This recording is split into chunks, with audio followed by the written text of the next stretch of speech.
जय गुरु जी। शुक्राना गुरु जी। सारी संगत को जय गुरु जी। ओम नमः शिवाय। शिव जी सदा सहाय। ओम नमः शिवाय। गुरु जी सदा सहाय। शिव पुराण श्री रुद्र संहिता तृतीय खंड का 25वां अध्याय। शिव जी द्वारा पार्वती जी की तपस्या की परीक्षा करना।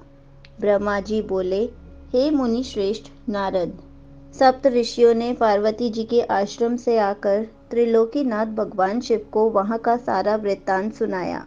सप्त ऋषियों के अपने लोक चले जाने के पश्चात शिव जी ने देवी पार्वती की तपस्या की स्वयं परीक्षा लेने के बारे में सोचा। परीक्षा लेने के लिए महादेव जी ने एक तपस्वी रूप का धारण किया और उस स्थान की ओर चल दिए जहां पार्वती तपस्यारत थी। आश्रम में पहुंचकर उन्होंने देखा देवी पार्वती वेदी पर बैठी हुई थी और उनका मुखमंडल चंद्रमा की कला के समान तेजोदीप्त था। भगवान शिव ब्राह्मण देवता का रूप धारण करके उनके सम्मुख पहुंचे।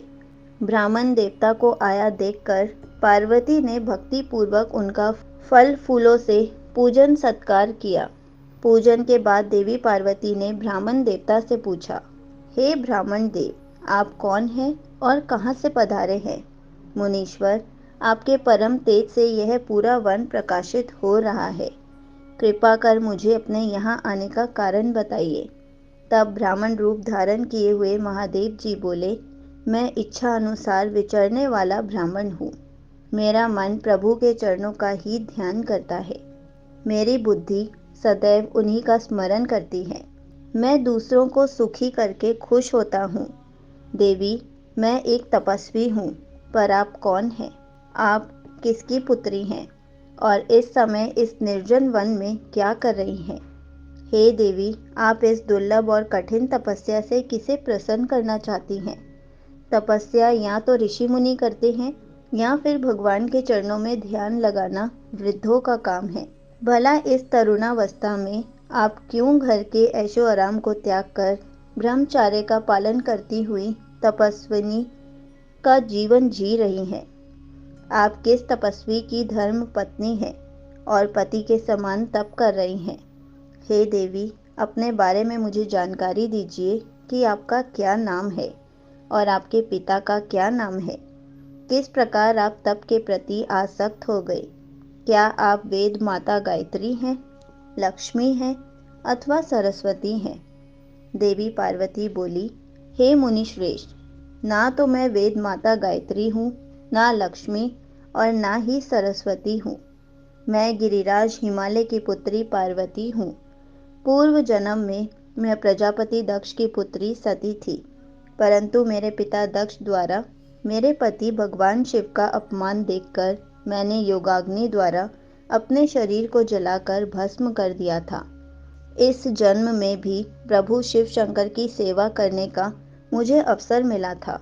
मैं नियम पूर्वक उनकी सेवा में व्यस्त थी, परंतु दुर्भाग्य से कामदेव के चलाए गए बाण के फलस्वरूप शिवजी को क्रोध आ गया और उन्होंने कामदेव को अपने क्रोध की अग्नि से भस्म कर दिया और वहां से उठकर चले गए।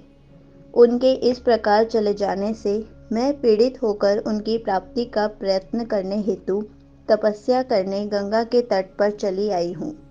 यहाँ मैं बहुत लंबे समय से कठोर तपस्या कर रही हूँ ताकि मैं शिवजी को पुनः पति रूप में प्राप्त कर सकूं, परंतु मैं ऐसा करने में सफल नहीं हो सकी हूँ। मैं अभी अग्नि में प्रवेश करने ही वाली थी कि आपको आया देखकर ठहर गई।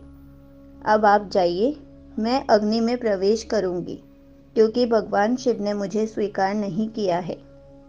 ऐसा कहकर देवी पार्वती उन ब्राह्मण देवता के सामने ही अग्नि में समा गई।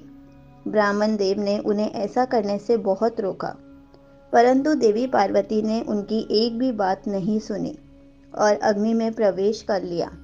परंतु देवी पार्वती की तपस्या के प्रभाव के फलस्वरूप वह धधकती हुई अग्नि एकदम ठंडी हो गई। सहसा पार्वती आकाश में ऊपर की ओर उठने लगी। तब ब्राह्मण रूप धारण किए हुए भगवान शिव हंसते हुए बोले, हे देवी, तुम्हारे शरीर पर अग्नि का कोई प्रभाव न पड़ना तुम्हारी तपस्या की सफलता का ही सूचक है। परंतु तुम्हारी मनोवांछित इच्छा का पूरा ना होना तुम्हारी असफलता को दर्शाता है। अतः देवी, तुम मुझ ब्राह्मण से अपनी तपस्या के मनोरथ को बताओ। शिवजी के इस प्रकार पूछने पर उत्तम व्रत का पालन करने वाली देवी पार्वती ने अपनी सखी को उत्तर देने के लिए कहा। उनकी सखी बोली, हे साधु महाराज, मेरी सखी गिरिराज हिमालय की पुत्री पार्वती है। पार्वती का अभी तक विवाह नहीं हुआ है। ये भगवान शिव को ही पति रूप में प्राप्त करना चाहती है। इसी के लिए वे 3000 वर्षों से कठोर तपस्या कर रही है। मेरी सखी पार्वती ब्रह्मा, विष्णु और देवराज इंद्र को छोड़कर पिनाक पानी भगवान शंकर को ही पति रूप में प्राप्त करना चाहती है। इसलिए ये मुनि नारद की आज्ञा अनुसार कठोर तपस्या कर रही है। देवी पार्वती की सखी की बातें सुनकर जटाधारी तपस्वी का वेश धारण किए हुए भगवान शिव हंसते हुए बोले, देवी, आपकी सखी ने जो कुछ मुझे बताया है मुझे परिहास जैसा लगता है।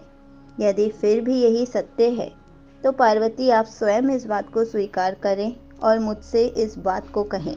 संगत जी, यहीं पर शिव पुराण श्री रुद्र संहिता तृतीय खंड का 25वां अध्याय समाप्त होता है। जय गुरु जी।